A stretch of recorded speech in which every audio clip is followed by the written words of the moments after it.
March 27th, 1977. It was a quiet Sunday on the Canary Islands. But before the day would end with two 747s making the worst aviation disaster ever. Hello, my name is Jeff, and welcome to a series that I'm calling The Dark Side of Aviation. The disaster didn't begin in Tenerife. It began nearly 40 kilometers away at Gran Canaria Airport.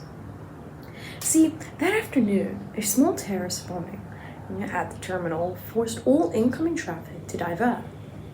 One of them, Los Ritos International Airport, a small regional airstrip just on the island of Tenerife, was never meant to handle large jet, but on this day, it became a home for dozens of aircraft. Note: it was foggy that day. The aprons were covered, taxiways were jammed, crews, passengers, and controllers were under huge pressure, and planes had to get refueled before they went out. The first plane was a KLM flight 4805-747 from Amsterdam to Gran Canaria, commanded by Captain Jacob van Zetten, who was highly respected.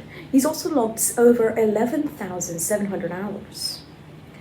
The second aircraft was a Pan American Flight 1736 from LA via New York to Gran Canaria, under Captain Victor Grubbs, who had 10,000 flight hours. Pan Am actually refused to land before Gran Canaria opened, as they were flying elderly citizens, but didn't have enough fuel to keep going around, and ended up having to land in Tenerife. Visibility dropped to less than 300 meters. KLM and Pan Am were cleared to depart after Gran Canaria's reopening. The congested taxiways meant both 747s had to taxi down the runway they would take off from. Pan Am followed KLM down the runway and exited on the third taxiway. Pan Am was unfamiliar with the airport, so they actually missed the exit and went down the fourth. 5:06 p.m. with visibility nearly zero. KLM told ATC, "We're now at takeoff." At the same moment, Pan Am was still on the runway. ATC replied to KLM with, "Okay, you are cleared for takeoff after, etc." But this message was partly blocked thanks to other transmissions. Pan Am, still on the runway, saw only fog. Then, suddenly, lights approaching fast. Pan Am screamed, "Get off, get off," trying to turn to the grass. At 160 knots, the KLM 747 appeared out of the fog trying to climb. He tail-striked, but couldn't get into the air. They collided in a huge fireball. Out of 644 people, only 61 survived. All of KLM's passengers died immediately on impact. Investigators from the Netherlands, USA, and Spain worked together to piece together the cause.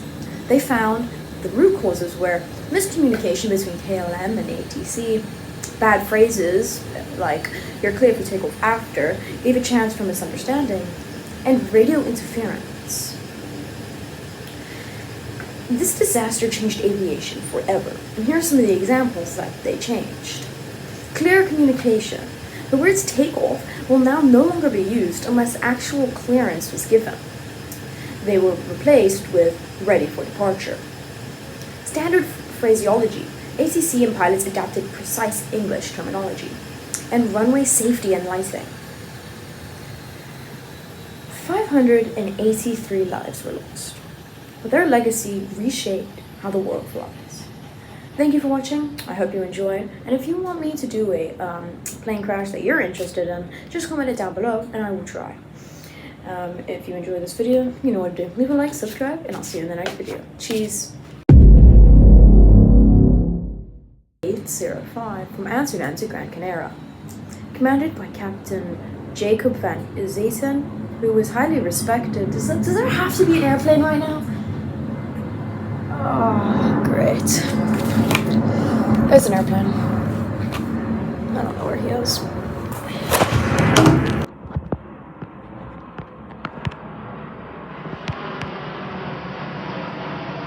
Communication between the KLM crew and ACC.